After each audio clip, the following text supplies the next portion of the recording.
It is live. I'm like so out of it right now that I'm like still going into. Wait, hold on. Is it live? I don't know. I mean, It's is live. it? Is it? Yep. I can Good hear morning. it. Good morning. Oh, wait. I'm Maddy. And I'm Ryan. I'm not in the shot. Whatever. And this is Insomniacs in the morning. And I never say that, but I said it this week because Ryan didn't.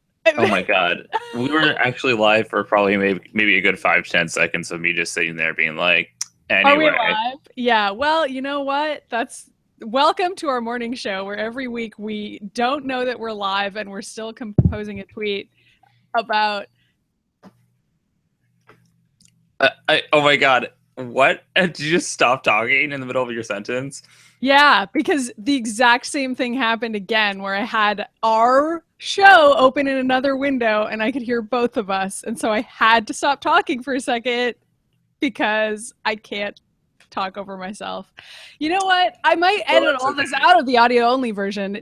I'm going to say this at the top of the show because I don't think people know this because they don't listen to the entire show, because why the fuck would they?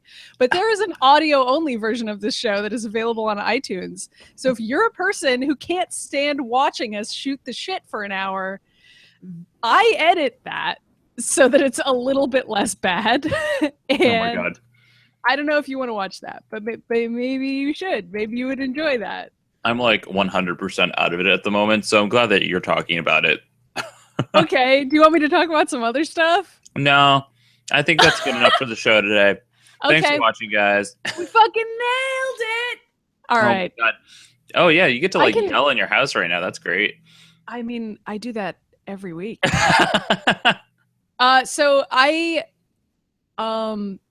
do you want me to talk about the crowdfund just so that I have something to talk about? Let's get things going, and I'll drink my coffee and sip it softly like this. Softly, just ever so softly. A soft sip. Okay, that's not soft. No, it's not. Disgusting. All right, so my band is still doing a crowdfund for an album, and we surpassed our goal, which I think I talked about. I don't even remember if that had happened yet last week. I don't think it had. That's what I was trying to remember, and I threw it on the list because I was like, I'm pretty sure it didn't happen. I think you were really close. It doesn't matter that I listened to the podcast to do the show notes. I still don't remember. I actually don't think we were that close. I edited the podcast. I think we were only at like $6,000 something. Anyway, yeah, I think you were like only 60% of the way. Friday night, I think we got to $10,000, which was our initial goal. And that was like way faster than any of us thought we would get to the goal. Like if we thought that we could have gotten to the goal that fast, we probably would have set the goal higher and put more songs on the album. So, okay. As it was, we wanted to set the goal to be something that was achievable because it's way better to be able to succeed and show people that you could complete something than it is to have a crowdfund where you fail. Like everyone knows that. Even though it's an Indiegogo crowdfund and we're keeping all the money no matter what, that's how it's set up. Do you know the difference? Do you know what I'm talking about? Like you can make it so that the crowdfund only succeeds if you meet the goal, or you can make it so that you get all the money no matter what, even if it doesn't get all the way to the goal. Yeah, so my question for you now is that you've been tweeting that if you get more money, you guys will make more songs. Now, do you already have songs you can record, or does this mean Maddy has to write new songs? No. We have 16 songs that we could record, and we're not going to be able to record all of them, which is sad. Well, how many are going to make it on the album if you do not add any songs? At this point, only 6 songs, which is not very many. No. But it costs about $1,700 per song. And if you divide $10,000 by 6, you will find that it is $1,666 repeating. So they're actually giving us a discount. What you're saying is that people really should be funding more to do more songs because they can actually get a complete album. Really want to do 8 songs. And actually, that's a good number. This is some good news for people who think that 6 songs sounds like very few, which is also me. You're not alone there. I agree with you. But the good news is that we have some songs that we've recorded on our own before we started working with the studio, and they don't sound too bad. So I think we're going to take those. It's 2 songs and a third song that we started recording. So I think we're going to take those songs and try to finish them also, and then not pay for the studio time. We're going to have like our friends guest produce those songs. So there might be 3 songs that don't sound as good, but at least like they'll be on there. Like at this point, I'm like, I just want the album to be a complete album, and like if we can't get those 3 songs to sound good on our own without paying $1,700 for each one of them, then maybe we won't use them. But it's something we might do because the studio doesn't actually care whether or not we do that. When does the crowdfund end? Like, so how much time is there left for people to donate? Let me check on the actual date, but it doesn't end until late June. So there's actually I know it goes on for like at least a 30-day period, right? It's actually 36 days, which seems like such a random. A lot of this stuff the studio came up with, and I trust and love them, so I just go. Yeah, with because I mean they seem to have experience with an actual crowdfund. It ends on June 23rd, which is a Thursday, so I can give you guys a reminder the day before that it's the final countdown, and that the next day is the last day that you can donate. And so we're really hoping to be able to afford to record 8 songs. And then after that, I think we will probably spend the rest of the money on either making a music video, Ryan, if you're interested. You know I am. Or if we raise even more money than that, then we will maybe do the vinyl record that everybody... Wait, does this mean I get paid to make a music video? I just realized that. It fucking does. I like how I just assumed I was going to do it for free. This is some shit that will get people hyped up, because the other money that we would spend for the music video, I'm figuring like $1,000 would be on renting a space to record it and buying a fuck ton of werewolf prosthetics. Also, robot prosthetics? I think you need both. No, because we got to do the werewolf song. Well, yeah, so but there's no robots in the werewolf song. Yeah, the robot knights could be playing at the club, and the werewolf could be about somebody else. Like, you know, I would love to do that, but unfortunately, the only song that we could make a music video for is that song, because we already have it recorded, and then we could just like go ahead and get started on it. Yeah. And like, I don't know when the other songs are going to be done. So I don't want to do a music video in like 6 months. I want to just like have it be associated with the campaign. So for that, it would make sense to do the werewolf song, which, I mean, that's too bad. When it comes time to make the music video, remind me, like, hit me up, because I might be able to hook us up with some like werewolf prosthetics and also werewolf costumes. Because remember my other job? Yeah, Ryan works for a haunted house, which we've talked about a little bit on this show, because we talked about our like shitty haunted houses that we made as kids. Ryan works for like an actual professional haunted house, like a real one that you can go to.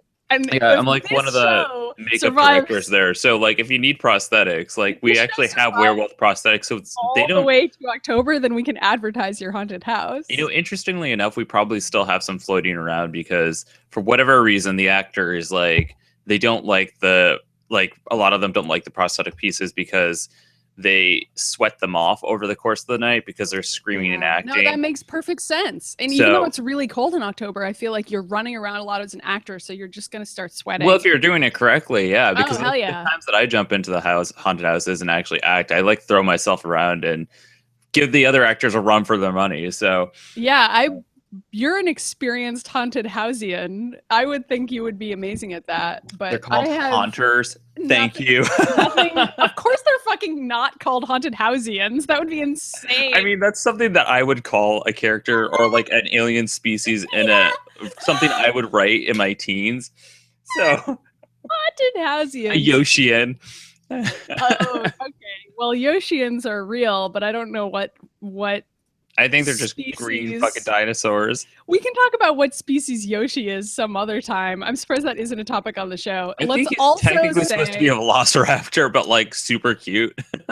Yeah, he is really cute. Also, velociraptors don't do any of the stuff that he does. Okay, so Ryan launched his vlog this week, you guys. I did. It went up on Monday. 2 videos feature only Maddy. No, just kidding. They don't feature only me, but I am in both of them, which is unfortunately not going to be the case every other time, because Ryan and I don't hang out every day, which is really sad. Well, there's that whole thing that we don't live in the same state right now. But for the moment, on Saturday and Sunday, Ryan was here. On Saturday, we had our massive X-Men party, which we're about to talk about. But also, you can watch a little video of the actual X-Men party. And there's like figures everywhere. You can see Maddy being a nutcase. You can see me being a nutcase. You can see me wearing some really cool fishnet leggings, because we had an 80s theme.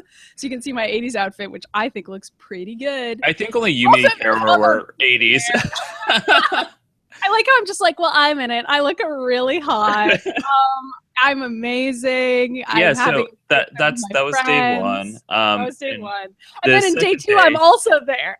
Right, which is actually something I wanted to mention because we finished shooting the last major GENO scene. So there's a little bit of behind the scenes on that. We did it, and we didn't talk about it on this show because we didn't want to jinx it. But Rye T was finally available to do a scene, and we went and did a live action outdoor fight scene, which was super fun. It actually was. And so there's a little bit of that on the vlog. So if you guys want to see Maddy and I doing our X-Men party or see some behind the scenes of like the GENO production, it's on the vlog at Follow the Sun vlog on YouTube. They're both only 3 minutes. So... And I'm posting them on my Twitter, so you can just click the links there. But I'm also posting them on my Twitter. I just posted this morning's, and that one's less than 3 minutes.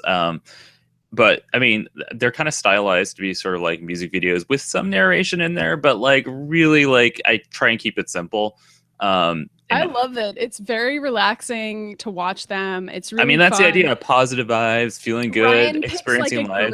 He picks like a great little song. Like he has great taste in music, so he picks these awesome ambient songs to put. I love your taste in music. You're always sending me great songs. So you pick these great songs to go in the background, and so it's like a chill video where you get to watch Ryan walking around and doing his thing. And I don't know, it's really rad.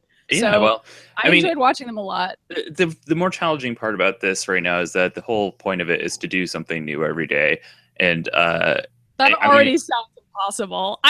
Okay, so I mean, Saturday and Sunday were easy because we had a shoot on Sunday and I was seeing my family. And on Saturday we had an X-Men party.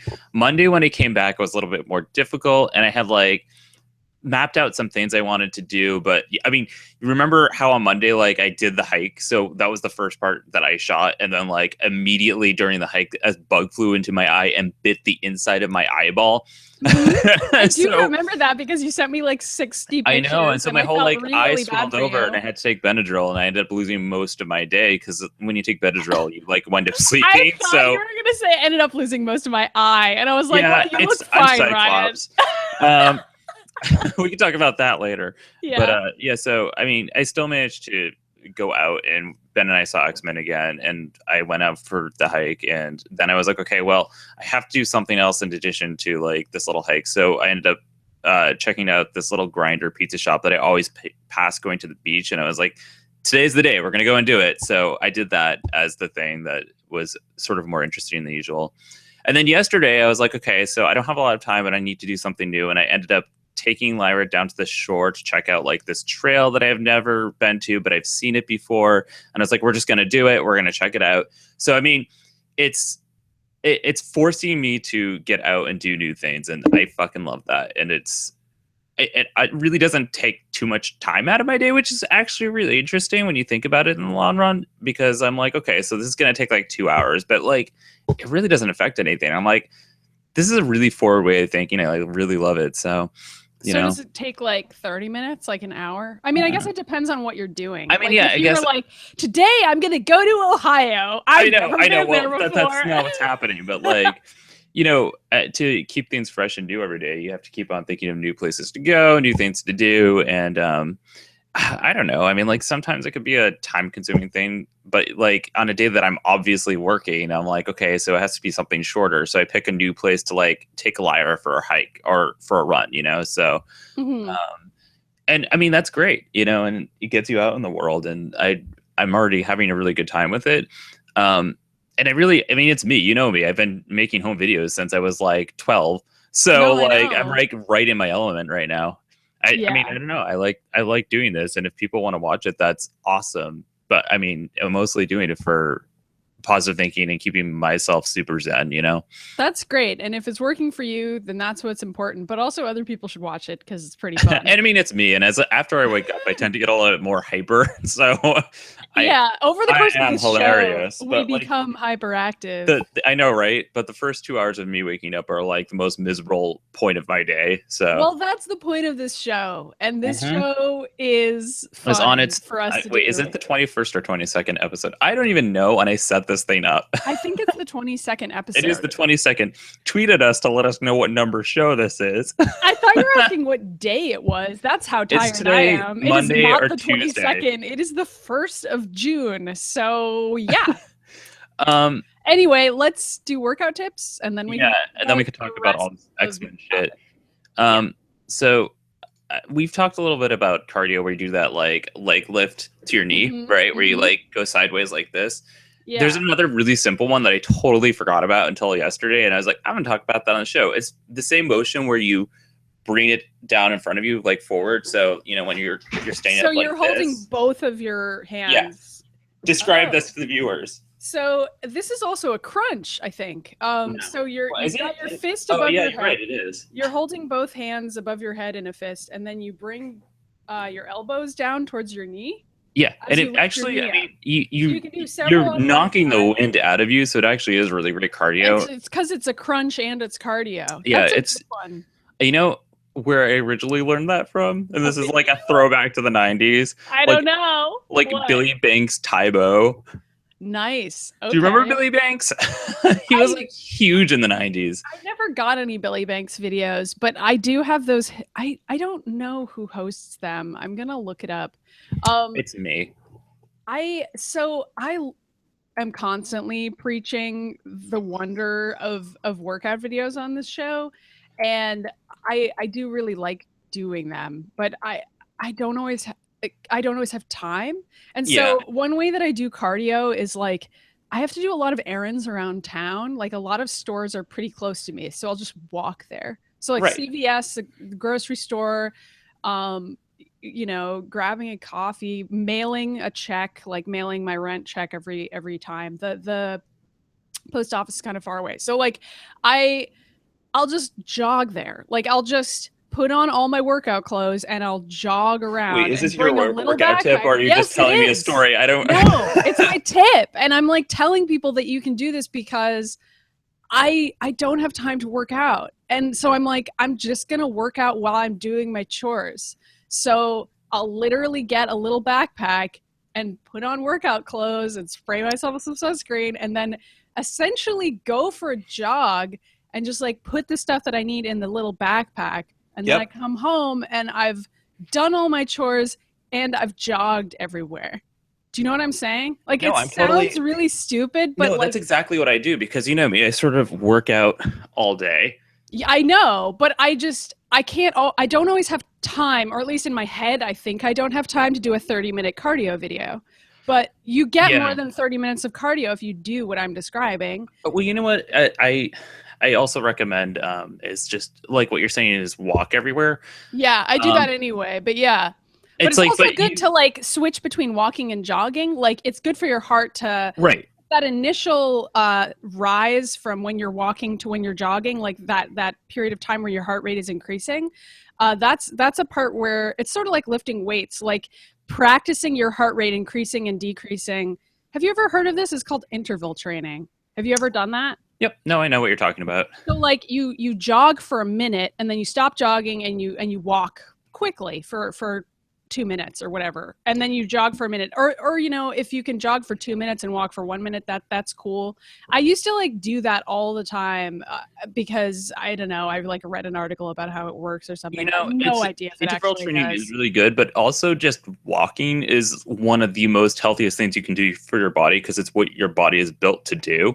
Yeah. And if you're not able to run for very long and you're like, that's fine. That's completely fine. And if you just go for a walk, that's great. You know that I run like all the time, but like when I first started doing it, it took like a couple, like 2 to 3 years to be at the stamina that I have now. It's not like an easy build, you know? Yeah. Like I remember the first time I could actually run for the full half hour if I wanted to. I was like so proud of myself because when I started out, I kept having to stop to walk for a little bit because I would just be like, I'm so tired. I have to walk. Like eventually your chest is just like, because you're not used to working out that much and you just get really tired.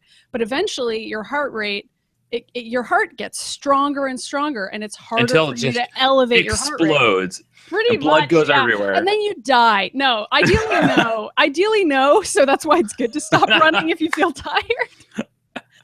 So I guess like a better tip would be interval training, but I might explain that more in a different episode. So I won't go into detail here. My actual tip is just incorporate jogging into your daily routine, or like even power walking if you're somebody that doesn't want to jog. Fine. I love power walking. I started doing power walking when I was like in college, and that was the first form of exercise that I ever did. I would wake up at 6 a.m. Believe it or not, I would wake up at 6 a.m. There was a period of time when I was getting up for work that early, but I had to because I had a 9 to 5 over the summer as my college job, and so I would wake up at 6 a.m. and go for a power walk. And when I had an 8:30 job, like in the morning, I still woke up at like I would still wake up at like 7:30, 8 sometimes. And that was actually the period of time in my life when I was still in college, and I was like, I cannot work a 9 to 5. Like, I'm realizing what it's like to be an adult now over the summer, and I don't think I can do this. And I was like terrified of it. So that was like a time when I realized that I wasn't going to be able to do that. We know that. Okay, well, I'm actually in the process of writing an article about this right now, but like you know me and like how I think 9 to 5 is not necessarily bullshit, but it's bullshit that everyone's expected to work those hours and that people that don't are sort of like ostracized for it. People who have to work 8 to 5, I have even more sympathy for you. I mean, they don't even get some people lunch. like it. Some people like also don't mind conforming to it, but that doesn't work for everyone. And it's sort of like society's problem where they're like, okay, well, if you don't conform, we're just going to kind of disrespect you. And it's like, this is like us telling stories on the show that aren't relevant, but a friend of mine works like 7 to 3 every day, and she had to deal with her boss being a jerk about it recently, where her boss was like, everybody thinks you're just leaving early, and she's like, I just really like coming in early. And they were like, well, you have to keep up appearances, so you need to be working 9 to 5. And she's like, what the fuck?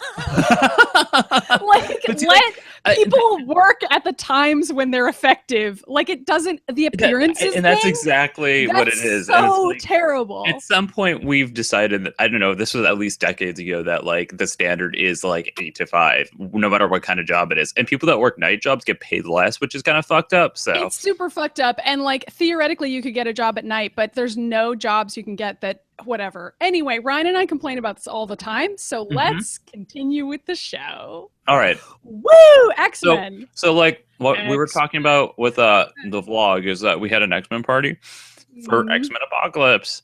We did, and the X-Men party might have been better than X-Men Apocalypse. I mean, anything would be better that when we're all hanging out together, so it doesn't really that's sort of like hard to do, but it was really fun, and we're like all of our friends from like the past 20 years was there. It was 90 degrees, and Mary Ellen of the show, Mary Ellen was there, who I don't know if she is even watching the show today because she's sort of on and off busy. Week. So but if she watches this later, hi Mary Ellen. Never mind, she gave me a little thing that I sent her a heart, so she at least saw it. So anyway, so we decorated, well, I didn't, but Ryan and Katie decorated Katie's house. Like, it was pretty great. We had yellow and black balloons to kind of go with the suits, even though it's yellow and dark navy blue, but whatever. And you had we put like X's a little over sign, everything. I know a sign outside that said Xavier School for the Mutants, and the bathroom said Age of Apocalypse. The bathroom had like a little sign next to the automatic soap dispenser that was like, use the power of your mind to dispense soap, and like had a picture of the Phoenix. It was awesome. Also, Katie and I made like a ton of food, like, because Katie works at a grocery store, so she made a bunch of stuff for platters, and we like cut it all up, and we had like a ton of cheese and like fruits and vegetables, and like there was cheese we and had some chips, and, like, but like a bunch of fruit and like tomatoes with mozzarella on them. And I know, like I was like, look, it's like our old teenage parties, but with adult food. It was really interesting. It was fun because I got to eat some adult food, but I also got to eat kid food, and that made me feel great. I know, and it was we were thinking about like what we were going to have to offer, and I was like, okay, well, this is what we do at the studio. We usually have like cheeses and grapes and strawberries, and Katie's like, I make platters at work, and I'm like, we already know how to do this. Like, we do this for work already. Let's just implement it here and see what everyone says. And everybody loved it. So I'm glad we went with it. Really nice. And the party was like the perfect size. It was like 8 people, I want to say. I know, it was actually a very small party, but Katie's I love that size. Can't contain more than that. I think it was perfect. Yeah. Like, we ran out of chairs once her IT got there. But before that, it was perfect. And both me and IT sat on the ground. The Ryans were forced to sit on the ground. Okay, so we were missing 2 chairs. I forgot you were also sitting on the ground. But yeah. But there were also a ton of action figures everywhere. Yeah, there were like action figures set up in little corny poses. There was Mr. Sinisters everywhere because there's a million Mr. Sinisters. We're obsessed with Mr. Sinister, and they were all fucking Gambit. So yeah, well, not all of them. Some of Mr. Sinisters were staring at you while you pee. Yeah, there was one in the bathroom, in the shower, with a giant syringe. With a huge syringe, yeah. So there were a lot of Mr. Sinisters. There was Rogue looking morosely out the window. I forgot about that. Caro was like making fun of me. She was like, "Why do all the action figures have stories?" And I was like, "Listen, Caro." It was like, I don't know. I really loved it. So anyway, what we did all day, the party started at 3:30, and it actually did start then, from what I can understand. Although I was an hour late. We watched X-Men the Animated Series and Pryde of the X-Men, but we'll talk about out. No, we can talk about it now. No, Pryde of the X-Men. We'll talk about that as a throwback. Let's talk about X-Men the Animated Series and relate that to X-Men Apocalypse. And then we'll go there. Unfortunately, we can do. So, fun fact, Bryan Singer, the director of X-Men Apocalypse and the screenwriter for X-Men Apocalypse, I think it's whose Simon name Kinberg. I can't Is that remember. Simon Kinberg? I might be wrong. You could be right. I don't know. Those 2 dudes watched all the animated series when they were making this movie, and it like super shows. And it's not that we don't love the animated series, but it's not a serious like drama that you can pull from. It's also not canonically correct. It's not, and that's okay. Like there are a lot of dissimilarities between the animated series and the comics, and that's fine. It's still great, but it's a strange thing to watch and be like, well, let's pull from this for the movies. And they've consistently done that. They did that for Days of Future Past, definitely, and they definitely did it this time around as well. And like, I think the difference is that we actually watched the X-Men animated series Days of Future Past episode before we saw that too. We did the same thing that year. We all got together and watched a bunch of, although I think it was just you, me, and Katie that year. I don't think everybody was there. Yeah, we just ate pizza and Oreos. And it was just the 3 of us hanging out. And we watched that, and then we went and saw the movie together.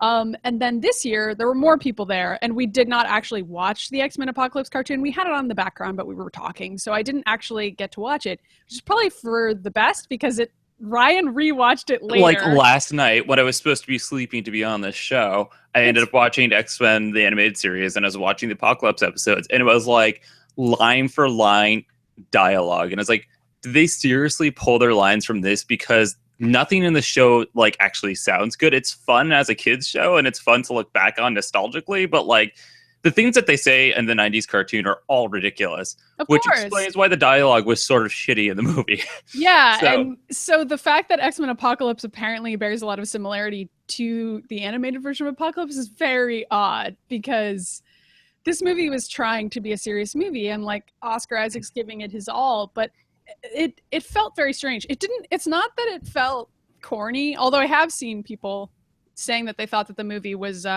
like overacted and corny.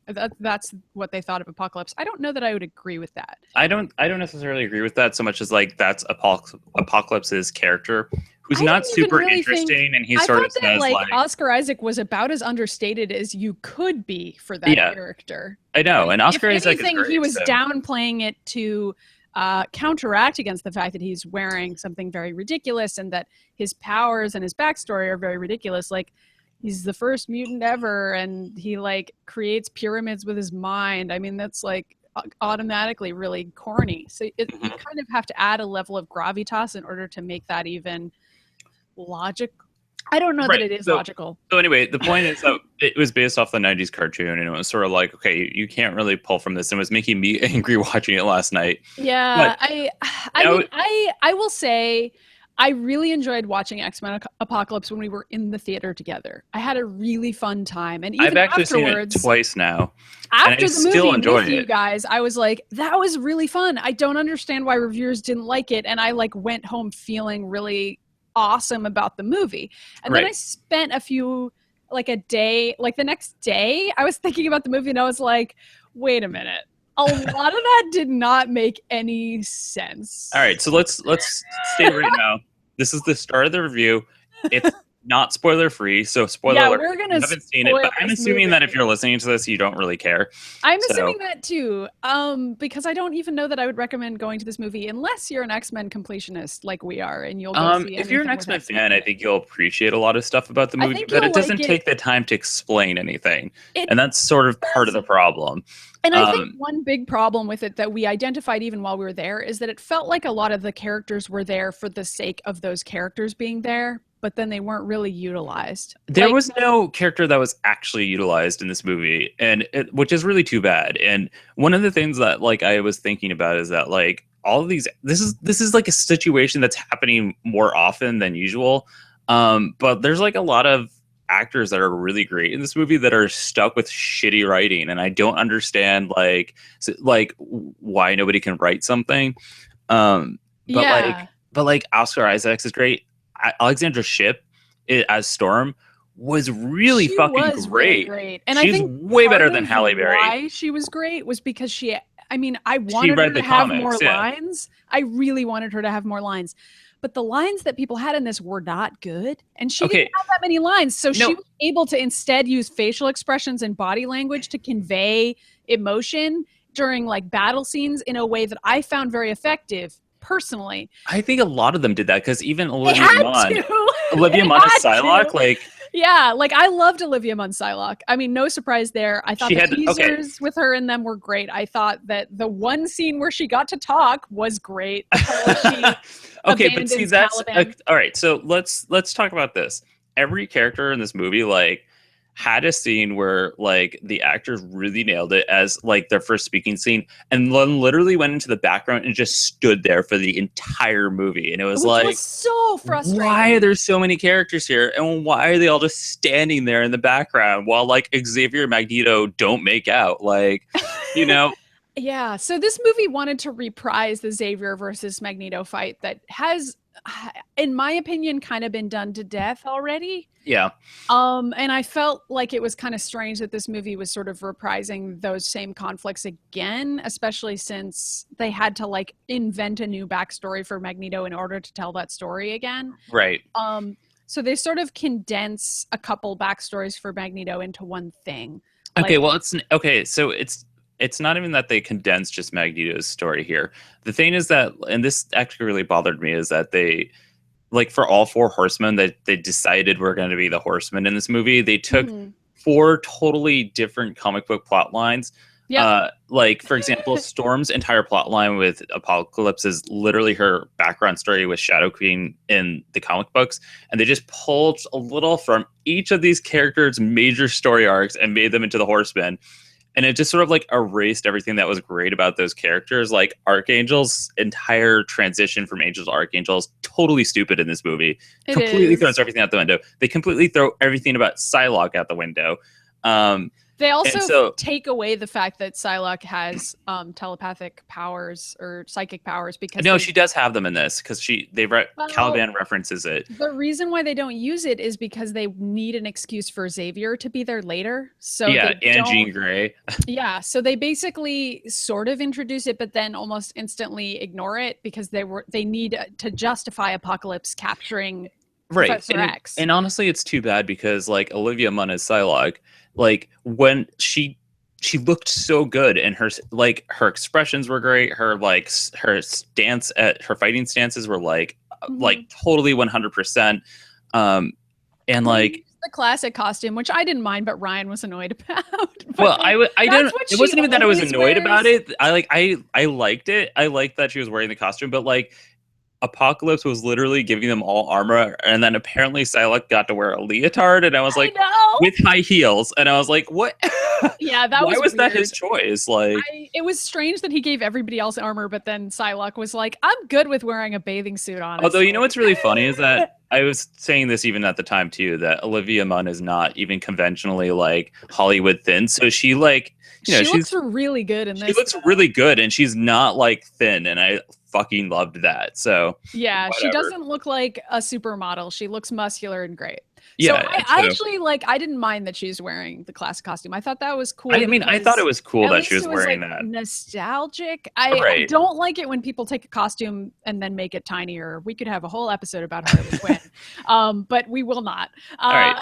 Okay, so we're a little all over the place here. So let's go back to the beginning here. So first of all, I did want to say that one of the things I did sort of like about this movie is that there were a lot of parts of that where it felt like that ridiculousness from wacky 80s sci-fi films. So the whole opening sequence with Apocalypse being worshipped by gods, totally ridiculous, sort of late 80s, early 90s nonsense. Yeah, and I was okay with that. Jones level of yeah, and I was like, okay, this sort of works, and I like that. And then one of the following scenes was Mystique going to the cage fighting place in Berlin where Nightcrawler and Angel are fighting. Mm-hmm. That whole scene is so ridiculous, and I really loved it because it was a throwback to Mad Max Thunderdome, because everybody was dressed in ridiculous 80s punk outfits that people in the 80s did not wear, but in 80s films would wear as a punk. Yeah, absolutely. And I was watching that, I'm and they were blasting the music, and I'm like, dude, is this what this movie is going to be? Is no, I know. I remember the first 10 minutes of the movie or so, I was like, this is really good. I was in it. Yeah, okay, I know, me too. I thought the opening credits sequence was stupid. But I know. Aside from the opening credits, that's because they had all these weird symbols, and you had to explain to me what was happening. So there's Jesus Christ goes by, then the Nazi symbol, then the Mona Lisa. I was like, what the fuck is happening? So Maddie's we're traveling in time. They thought that we wouldn't understand that the very first 5 minutes of the movie, which is even though it says 15,000 BC or something, takes place in ancient Egypt, and then they were like, okay, so for the opening credit sequence, we need to indicate that we're traveling forward in time, and so the whole opening credit sequence is us coasting by a series. Okay, but remember when the little battle planes come into the opening credits and fly by, and I go, "Why are there toy helicopters here?" And you were like, "I don't know what to tell you, Ryan." I don't even think I heard you. I was sitting right next to Maddie during this movie, by the way. Ryan was just shouting, "What is this?" throughout the entire opening credit sequence, and I feel like I should try to explain to Ryan that we're traveling through time and that's the point of this, but how would I even begin to explain? Oh my god. So anyway, then we go to this cage fighting scene, and we get to the present day. Finally, we're in the present day with Mystique. Of the 80s. Yeah. And I was like, is this movie going to be a weird throwback to weird 80s films? Because if that's what it is, then I'm 100% on board with that. But as soon as that scene ended, it cuts to Magneto's secret family, which is shot in a totally different way. And I was like, are we in a different movie now? What just happened? Magneto now has 2 secret families. This is actually already canon. Had one. I said this to Maddie last night. I was like, find the other secret family. I tried to find if Nina was a character that existed. No, Nina they made up, but Magneto has this thing where he's had several secret families, so I guess he just gets around. I don't know. This would have bothered me less if Nina hadn't existed. I have more of a problem with that because I mean, I don't really like the implication that Magneto is traveling all over the planet impregnating women irresponsibly. Because I'm like, wrap it up, Magneto, first of all. You know what's also sort of weird is that Nina looks like Scarlet Witch, and I was like, I know. Before they said it was Nina, I was like, is this supposed to be Wanda? What's happening? But don't worry, she's not around for a very long time. So okay, so basically Magneto is hiding from the world and his powers by working in a steel mill, because that's not going to ever go wrong. I don't know who decided that, but Magneto decided that because he wants to tempt himself by surrounding himself by metal at all times. Oh, okay. So eventually, there's an accident at the steel mill because of the earthquake created by Apocalypse, and which we'll get to that in a second. And he uses his metal powers to save one of his colleagues. He saves somebody, but then the police come and show up, and they're they have his daughter, and but the reason why they show up is because Magneto is a known criminal. He was on the TV. He was on TV when he abducted the president. He's not just a criminal, but a really serious criminal. And I feel like the movie was oh man, Magneto can't live a normal life, and I'm like, well. He's pretty bad he kills people, and he continues to in this movie. Yeah, but anyway, on a mass genocide level. We're supposed to believe that he just wanted to live a normal life, even though whatever. Right. Okay. So anyway, so they show up. The police show up, and they're like, "Is this you?" And they hold up a picture of him having abducted the president, the news story about that. He looks away sadly. He's like, "Yes, it's me." Really, and then and so they trade him for his daughter. They don't want to hurt his wife or his daughter. Then his daughter freaks out, and they do an homage back to the first X-Men film. Has mutant powers. Yeah, and she's doing the whole thing that Magneto did to his parents when they left, and his powers manifested, like in the first X-Men film. Yeah, during the Holocaust when he's being taken away from his parents. Yeah, she has like the ability to communicate with animals or whatever. So a bunch of like hawks. So she calls down all these birds to attack the cops, and they start. So they don't actually even attack anyone, which I was expecting them to. But they don't. Me too. And so they this is really pisses me off, but like it's so dumb. God, so okay, so the this guy, is a big like, spoiler. Absolutely, like loses control of his bow and arrow and shoots both the wife and the daughter at the same time with one arrow. And it's like not even through both of their hearts, because the mother and daughter are facing each other, so that's not even physically possible, and they die instantaneously. And I was like, they instantly die with one arrow. And the reason why they call it bow and arrows is because they know who Magneto is, and so they only bring wooden weapons and like ropes and stuff. They don't bring metal with them, right? And I was like so annoyed watching that. I was like, this is not even possible. This is the stupidest way they could have died. I was like, so I'm pretty sure they invented these characters to kill them. Which is something that seriously bothers me, because Magneto is a character who already has a lot of death in his backstory. Like that's really the point of Magneto, is that he went through the Holocaust. You see him witness all and experience all of this death, and that is what makes him think to himself, like, as a mutant, I'm always going to be persecuted. And like in this case, mutant is sort of a stand-in for like other people who are persecuted in the Holocaust, like Jewish people, gay people, many people, like all the people. In this case, also mutants, because we live in this world, mutants exist and are persecuted against as well. They're also an oppressed minority. And so you see him taking charge of that and fighting back. And like, that's his entire fucking deal. And they were like, well, Magneto's backstory isn't angsty enough. No, they were like, he needs some inspiration to be bad again. And so they killed these guys off. Dumb. Like, I guess Hawkeye showed up to kill them. I don't even know. No, Hawkeye wouldn't have made that shot. They show the cop like accidentally firing the arrow. So he doesn't even kill these people on purpose. A bird flies in his face and he's already holding the bow and arrow. Like, it's so dumb. So this guy accidentally kills Magneto's wife and child, and apparently that's enough to make Magneto kill all 8 of these cops. With a necklace. Instantly. He slits everybody's wrist, like he slits all their wrists with a necklace, and they all die instantaneously. And that, I was just like, the fuck is happening in this scene right now? So like he instantly snaps and kills all of them, and then he goes to the steel mill and is like, hey, so I'm gonna kill literally all of you guys too, because one of you ratted me out, and now because of an accident my wife and child are dead. Although he doesn't say because of an accident. He's like... Okay, but see, like, you know what's also really touching about that scene, though, is that one of them calls him Henrik. Like, so they don't even know why he's there to kill them. They don't. And it's really sad. I was like...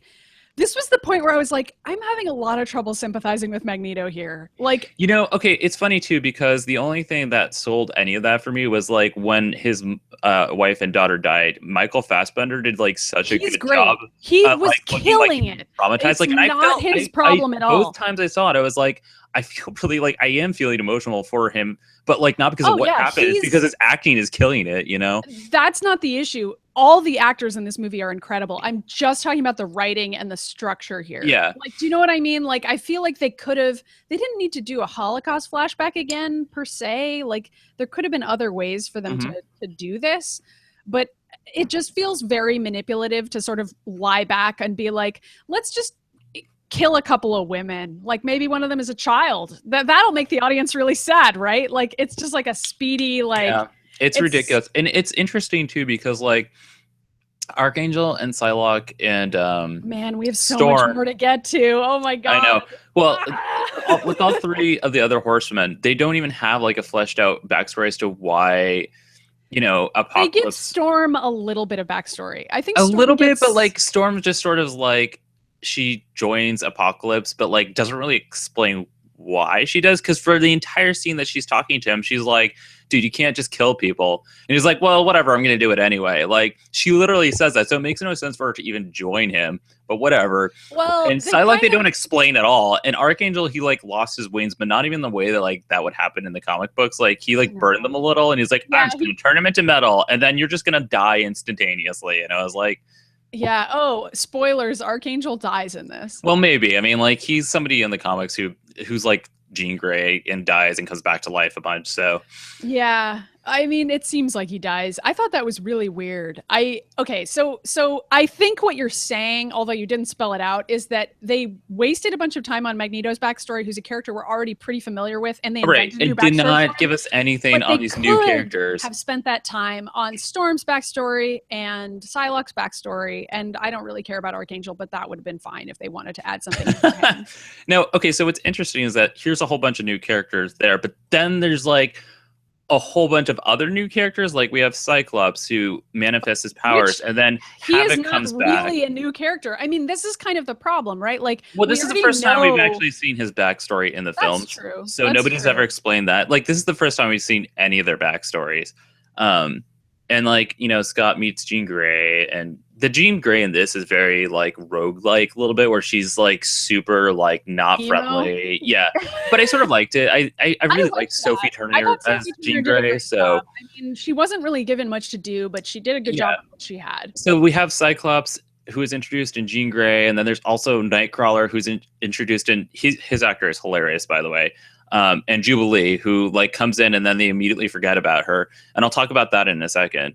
But like, it ends up becoming like halfway through the movie, it like switches. It's like shifts from the adults because they get kidnapped by like the Weapon X program and William Stryker, and then it shifts to like Jean Grey's and Cyclops and Nightcrawler's journey together. Now, I mean, like, I don't know where to go with this because like it's they like ended up like introducing these characters and they're not really explaining their motives at all. You know what I mean? I do. Like, why was Nightcrawler there other than to teleport people around, you know? Nightcrawler was there to like be the comic relief and teleport people around, and like that was very strange. And I thought it was strange that he was like the funny character. That, I mean, that was okay. Well, he is sort of like a funny character canonically, but that was all he was in this. He had no other characterization at all. Like, I didn't. You know what's interesting is that like Mystique goes to save him. And you would think that the reason that happened is because she was going to reveal to him that she's his mom. But apparently that doesn't happen at all in this because she doesn't do that. And Quicksilver doesn't tell Magneto that he's his dad. So I'm like, why the fuck are these characters here? They set that up. They're like, okay, so Quicksilver is going to finally tell Magneto that Magneto's his dad. And like they have and then he just a really does it. And I'm like, for it. And then they're like, just kidding. We're going to do that in another movie, I guess. Hope you're still interested in this. And I was just like, okay, you really needed to have that be in there. And same with Mystique and Nightcrawler, because otherwise it makes no sense. Like, none of that makes any kind of sense. It doesn't, because she only saves Nightcrawler too. Right. And so and then it's like, why is she only saving Nightcrawler? Is it because he could teleport out of there? Yeah, I mean, that's what they used him for, was his teleportation skills. Yeah, but she leaves Warren behind for some reason. I thought that was weird.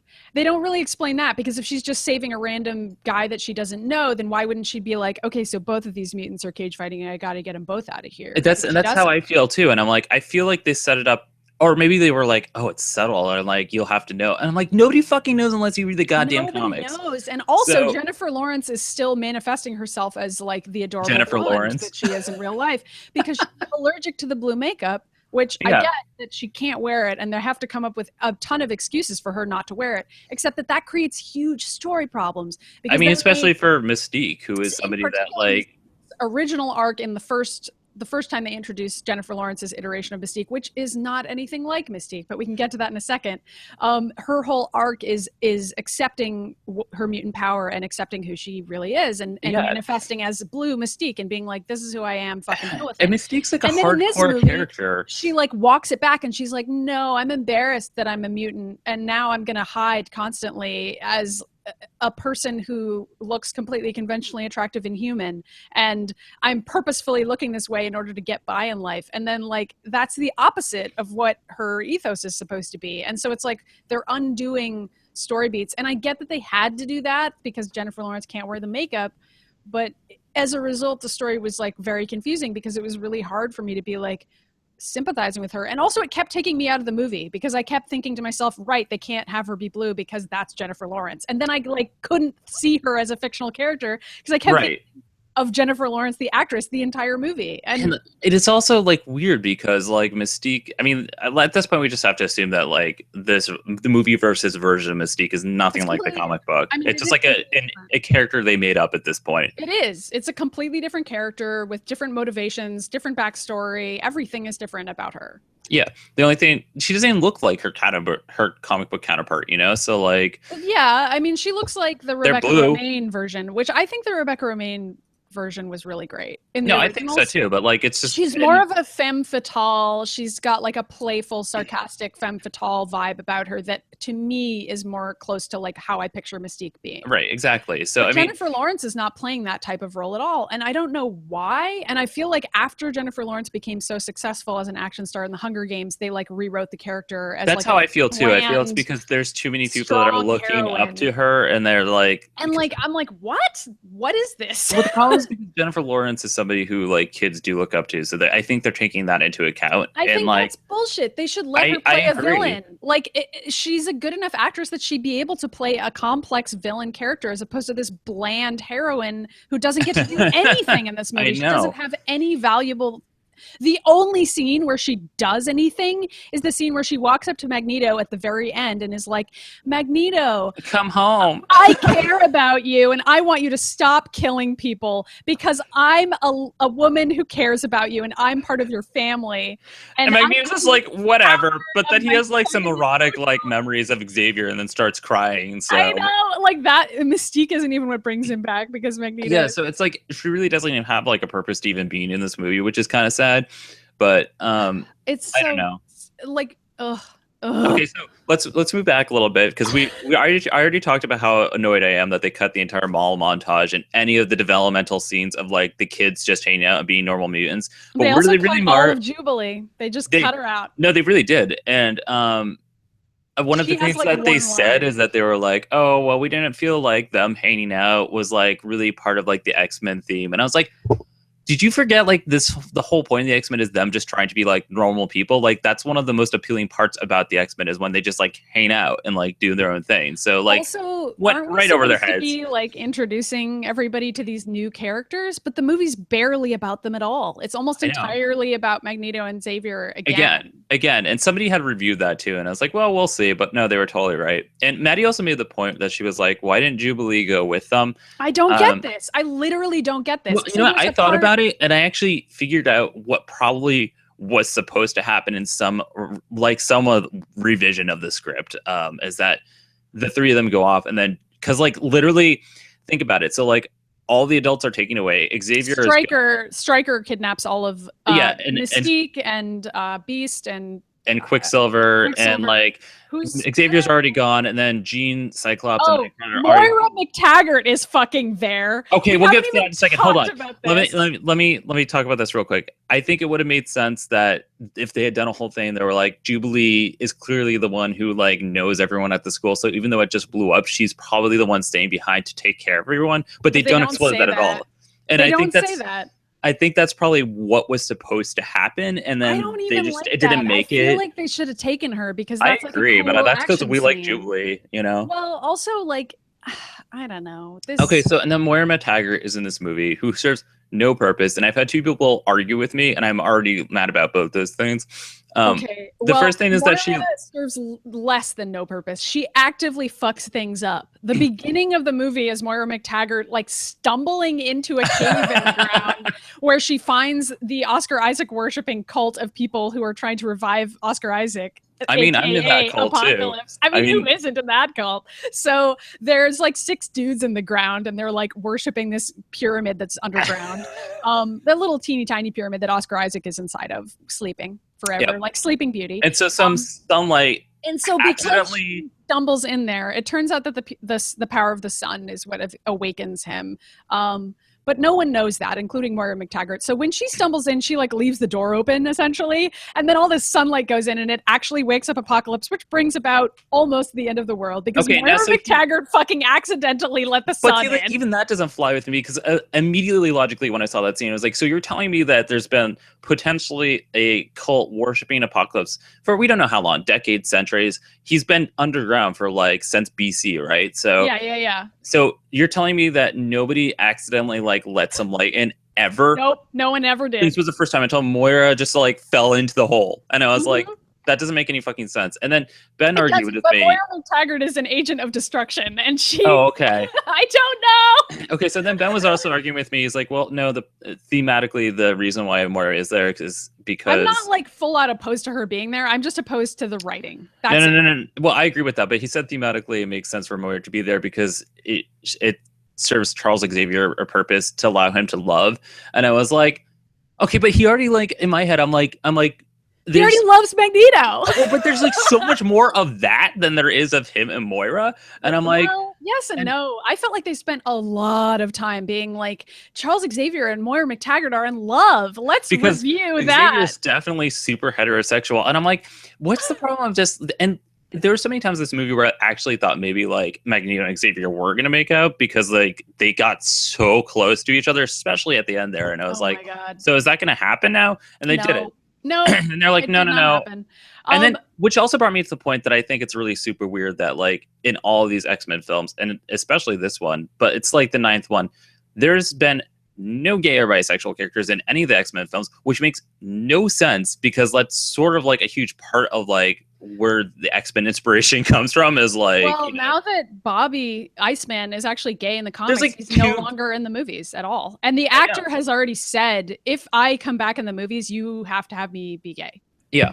Well, I think I think the actor's twin brother is like actually gay, so he's like totally for it. He probably is. Well, I don't think they're ever going to bring him back. And like people are probably like, well, Bryan Singer's gay, so why wouldn't he put gay people in the movie? But no. No, Bryan Singer's retconned that part of his life also. Because he's now married with a baby. Like, I don't know. I don't fucking know. Bryan Singer's a pretty messed up human, and we don't have on the show. But like, I as for whether or not that comes through in his work, it could. I don't know. I don't want to psychoanalyze that. Okay, so like the political implications of X-Men, like a lot of times are like assimilate, become just like the humans, and like figure out how to fit in, and like that's a very weird message to send. I know, I agree. And the movie overall doesn't. It's like your two options are either kill all humans or become exactly like them, which is not actually what Magneto and Xavier's opposing views are. Right. There's a lot more nuance there, and I don't think that like comes across here at all. Okay, we have to talk about 2 more things before we move on out of this. 60 more things to say. So, I mean, there's 2 more major things. For one, there's the Wolverine cameo, which is sort of displaced like the entire movie, but I love Wolverine, and I thought this cameo was so random and weird. I thought so too. I enjoyed it a lot at the time, but then looking back on it, I was like, this makes no sense. No, it doesn't. The only thing that I liked about it, and I'm like sort of on my own with this so far, except for maybe Katie, I think she agreed with me on this, is that I did sort of like that Jean Grey as the one that frees him, and then it's funny gives him some inner peace. What? It's funny because I did not like that. But neither did Ben. He's like, it's really weird though, because they also have like sexual tension, and now he's a teenager. I'm on Ben's side. I was like, she's a child. This is really fucking weird. So I mean, I don't know. Really I mean, like it's complicated, but so is Wolverine. So I guess Wolverine's not into kids. Like when he has a crush on Jean Grey, it's when I don't think he has a Jean Grey crush at that point, but when she's like his age, maybe he does. I mean, I don't know. Like, but I didn't like that they gave Hugh Jackman that. I was like, just don't have them interact. Like, no, you're right. It made it. I don't actually know how old Sophie Turner actually is. I don't think she's is 20. A teenager. Yeah, she's 20, but she's okay. Well, first of all, 20 is really young because Hugh Jackman is 47. So he's like 30 years older than her. Also, Wolverine is like hundreds of years older than her. So that's technically he's older than everyone. But yeah. In this movie, she's only like 16 or something. Yeah, like, and I mean, I don't know. See, I'm with you on that. That I do think it's super fucking weird in that aspect. I like that it happens in the movie. That problem for themselves because they have to promote Wolverine 3. You know what's funny though? What's also funny though is that like I sort of like everyone's like, oh, Jean Grey and Wolverine. I'm like, see, I'm one of those people that's not a huge fan of Wolverine and Jean Grey's relationship. Like I like that they're friends and all, but I've always like that Wolverine Jean Grey, and Storm like doesn't really end up with anybody in the end. Yeah, because fuck it. So speaking of Jean Grey, this whole movie is sort of like a filler movie to give Jean Grey a new Dark Phoenix saga because like the whole movie is like about her journey, like It takes forever. It takes her entire movie to embrace her powers. But like literally at the beginning of the movie, she's having a nightmare and Xavier's like, it's a dream. And she's like, no, it's not a dream. Then later he's like, no, it's Apocalypse. She's like, no, I'm pretty sure it might be me. I'm like, she keeps on saying this. She's like, I'm having horrifying visions of like fire and destruction, and Apocalypse aren't part of them, but I am. Yeah. So at the very end, after like an hour and a half of buildup that isn't resolved at all, and then like 10 minutes of extra buildup during the fight scene itself, Xavier's like, Jean, you gotta come into my mind and help me in my psychic battle against Apocalypse. Jean, please come into my mind. Jean, I need help. And that lasts for like seemingly forever. I know, but you know what? At least looking at my watch, like, when the fuck is Jean gonna do anything? So then she finally does, and it is great. And it is really great. And it's not like a 2-second thing. Right? Well, no, it lasted a little bit longer because like she does turn into the Phoenix, but then you think that's like the last shot you're going to see of her. You still continue to see her to be the Phoenix for a while, which is nice because I thought they would just be like, ooh, like you have to look real quick, you'll see the formation. No, they really show it. They show it for real, and it's like obvious that that's what it is if you know what you're looking for, I guess. But that's not really my complaint. It's more like that's how long the movie takes before a female character does literally anything that matters. Well, that's true, 100%. Like, although I do like that right before Apocalypse dies, he looks at Jean Grey and says all is known, because he thought that's what he said when he was talking about himself being a god, but now he's looking at her and saying the same thing. Yeah, he knows that she's going to end the world, not him, and he dies because she kills him. Yeah, and I thought that was interesting. And then it like cuts to the end of the movie. Oh, we didn't even talk about Quicksilver scene. God damn it, there's so much in this movie. Well, Quicksilver scene is great. I got nothing bad to say about it. That's probably my favorite part of the movie. Time they do He's anything like with him, running around in Quicksilver vision, sweet dreams, and it's also a super dark scene because the mansion's exploding and everyone's about to die, and he's just like grabbing people that are frozen in time, screaming in horror, and like he shows up walking by. Yeah, he was like looking for Xavier or something because he's like trying to find Magneto. It's not even fucking explained properly. No, it's not. But then it ends with the mansion exploding and like all the kids like comically flying out, going "Wow!" And I was like, "This is a super dark scene, and I sort of love it." It's like probably the best part of the entire movie. Almost die in that scene from the mansion exploding.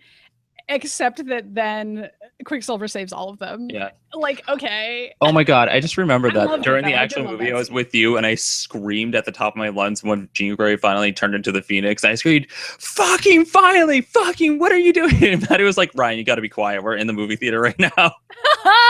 I don't know. We all screamed a lot. There was also that part where Jennifer Lawrence was on the plane with all of them. And she was like, when I was your age, and I screamed, you're all the same age. That was really annoying. Okay, so everyone in the movie is the wrong age. Like, everyone. And also they're all played by actors that are the same age. So I was like, what is happening? This is like everyone in this movie has been recast as a hot 26-year-old. And like, it was like basically like a cosplay performance. Gorgeous. And they're all like, well, I'm in the 80s and I've been mutanting for 20 years. And I'm like, no, you haven't. No, you haven't. Yeah, and there's like the whole thing. And you're like, how old is like Magneto supposed to be since the Holocaust at this point? Yeah, like how much time has gone by? Like, how old is anyone? It's never specified because they don't want you to think about it. And they all look exactly the same age, except for a couple of people. The people that played Havoc and Quicksilver managed to get makeup on that made them look older, but nobody else. Rose Byrne looked younger somehow. Whatever. So that was the thing is that I still enjoyed the movie, like even though it has major plot holes. But this is not like X3 level of terribleness. You know what I mean? I mean, it's still a fun movie. I think which you cannot say that filler is good. Like, it's a filler movie where they're trying to introduce some stuff, but they do it really clumsily. A lot of the plot doesn't actually matter. Like, I think in the grand scheme of things, this is going to be the one that you could theoretically skip. But it does introduce characters who are new characters. Yeah, and I just wish there was more Jubilee. Oh, and the end scene, the after credits scene, which we probably care about more than anything else. Even though it's like about Wolverine 3, which is like a movie that hasn't come out yet. We'll see.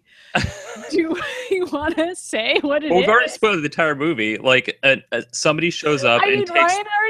Ryan already looked this up ahead of time and knew that it would be a Mr. Sinister reference and instantly told me. So both of us were like, okay, there's going to be a Mr. Sinister reference after the credits. Yeah, so like at the end, somebody in a business suit comes and takes the vial of Wolverine's blood and is like, puts it in a case that says Essex Corp. Because in Wolverine 3, they're going to do a whole thing where Mr. Sinister clones Wolverine and makes X-23. So...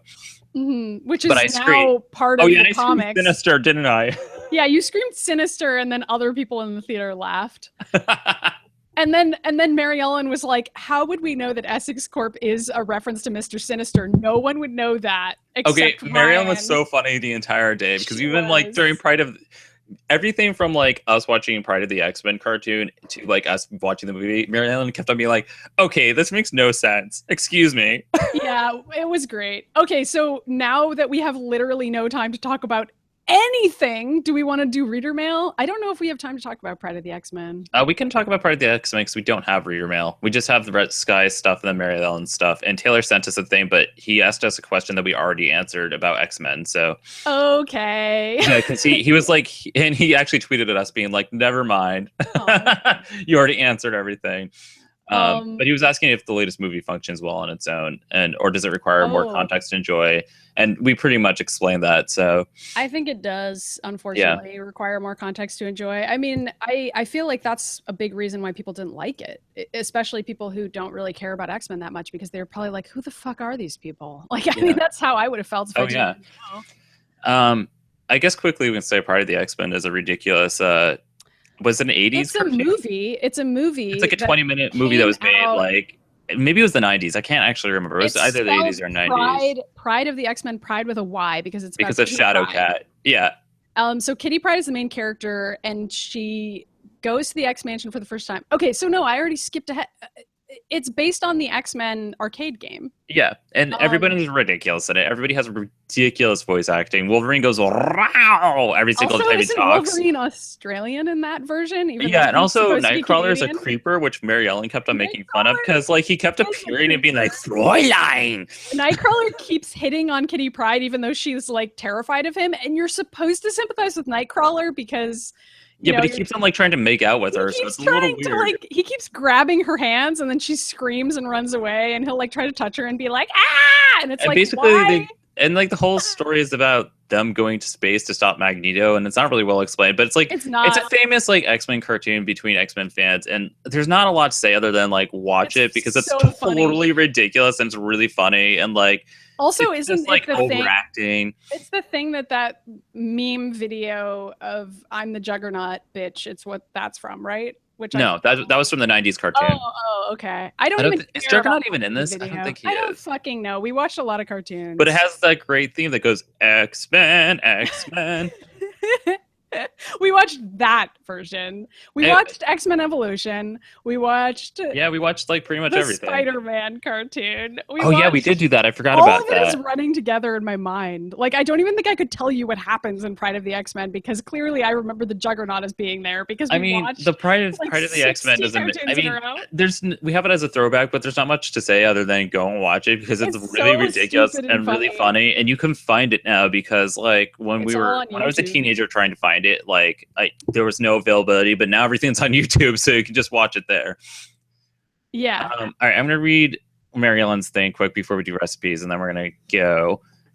Mary Ellen says, "Okay, guys, I can't watch the show live today, so I don't know which of these points on Apocalypse you've already covered, but here are my very important thoughts. 1, literally half the cast of this movie is supposed to look 20 years older than they do in First Class, and they do not.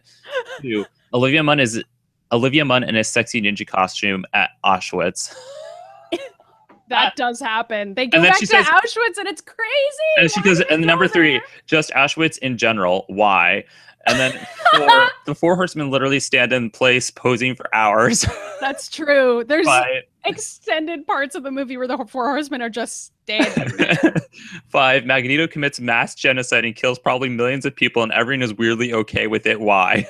We didn't even talk about that. We kind of did. A little bit. 6, Rose Byrne's character is terrible and is responsible for awakening Apocalypse. 7, we did talk about a lot of this. All of this. She goes, 7, I have already spoken at length regarding the insanity of covering up Oscar Isaac's face. 8, killing Magneto's family was really stupid.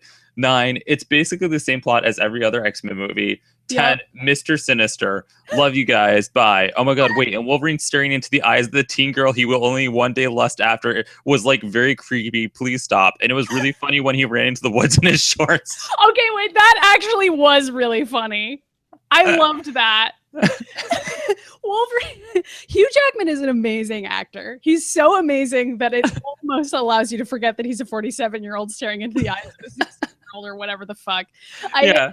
Almost. And I really love everything that he does, but I don't know. There's also a scene in there where I forgot about this, where he's like running around killing people, and then he runs up to the camera and he's like right into the camera, and he like looks into the security camera.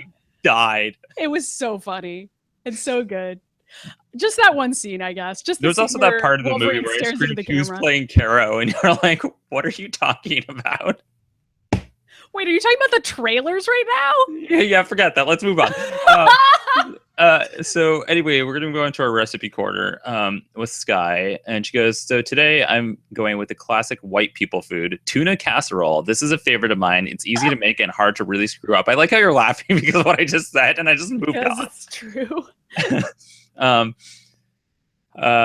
You need 3 cups of cooked macaroni. I prefer cute little shells, but do as thou wilt in the whole of law here. Sometimes I can't read Skye's stuff because I start laughing. 1 can of tuna drained, 6 ounce, not the cans from Costco, LOL. 1 can of cream of celery soup, 10 ounce, 1 cup of shredded cheese. Cheddar is better, but you do. 1 cup Italian breadcrumbs and 1 teaspoon of paprika. Preheat your oven to 350 degrees Fahrenheit in a baking dish, 9 by 13 if you have. Combine macaroni, tuna, soup, and cheese.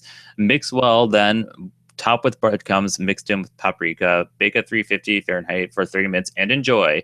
Joke of the day. Why was the NASCAR driver also good at basketball? Because they were so great at passing. LOL. That's pretty good. Skye, I love that your jokes make sense to me now because you had to dumb them down for me. Dude, this one's good. I like it. It's good. Man, tuna casserole. I don't really make casseroles all that often. Also, you don't eat tuna, right? Or no, but I was gonna say, we do make sometimes for Thanksgiving stuff is a vegetarian version of green bean casserole, and that's really fucking good.